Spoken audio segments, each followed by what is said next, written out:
Si je devais utiliser un mot pour décrire Moses Saliou, ça serait espoir. Ce peintre originaire du Cameroun, troisième de 7 enfants, est un peintre qui fait dans le semi-abstrait. Le savoir-vivre est clairement au cœur de sa démarche artistique. Voici son portrait.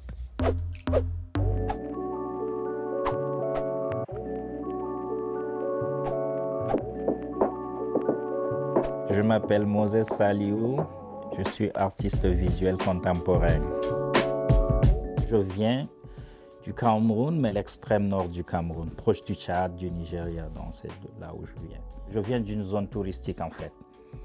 Donc, il y avait un grand marché artisanal, là ils vendaient des tableaux, des œuvres et tout ça. Et là j'avais un ami qui travaillait là-bas, qui vendait souvent les week-ends là. Il me dit, mais toi tu serais bien, est-ce que tu peux pas créer des petites œuvres et tout ça? Là je pourrais les vendre.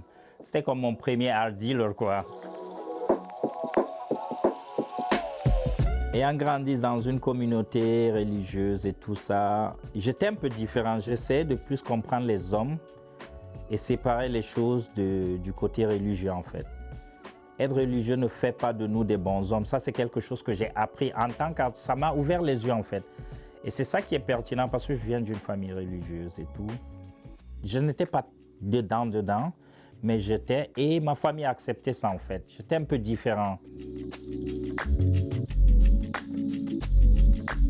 Je n'avais presque jamais connu quelqu'un qui faisait de l'art. Après, c'est quand j'ai commencé qu'il y avait des références alors. Oh, il y a telle personne, lui aussi il dessine, tu pourrais le rencontrer, c'est un grand frère. Ok, c'est comme ça que j'essayais de prendre contact avec eux, essayer d'apprendre un peu plus. C'était mes premiers mentors en fait, c'est un peu ça. Ce que j'essaie de créer avec mes peintures, c'est les émotions. J'essaie de transposer des émotions. La majorité de mes œuvres, si vous voyez, il n'y a pas de détail en fait. Le visage est là, mais il n'y a pas de détail. Parce que c'est un peu comme ça que je vois les choses. Tout est abstrait pour moi, dans le sens que tout peut être clair et ne pas être clair en même temps. C'est toute une fusion des émotions qui se met. Et c'est ça que j'essaie de toujours transmettre sur mes œuvres.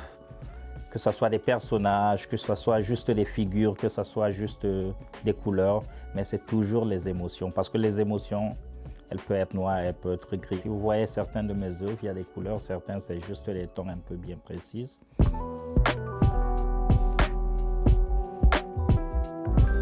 C'est des valeurs humaines que j'essaye de transmettre à travers les émotions, à travers le vivre ensemble, à travers l'espoir.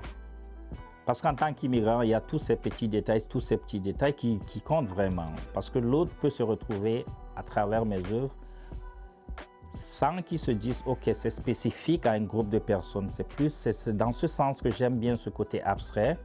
Et là, ça se limite pas. C'est un peu plus large. Donc c'est un peu ça ma vision dans ce que je fais. C'est prôner la paix, l'espoir, le vivre ensemble et tout. Donc, chaque jour qu'on se réveille, il y a toujours un challenge. Je ne parle pas pour moi, je parle pour tout le monde. Je suis juste un messager. Je veux juste ouvrir un dialogue et donner espoir dans ce que je fais. Ce que j'aimerais qu'on me souhaite, c'est de faire des rencontres, d'avoir la possibilité d'échanger, d'éduquer, d'inspirer et de changer les choses à ma façon ou bien d'impacter en fait. C'est tous ces petits mots-là que j'aimerais vraiment, si possible, que ça se réalise.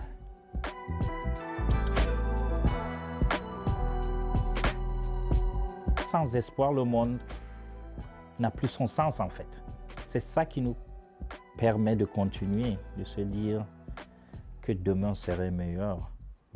Ce ne serait pas facile, c'est vrai, mais il faut de l'espoir dans toutes choses, c'est un peu ça.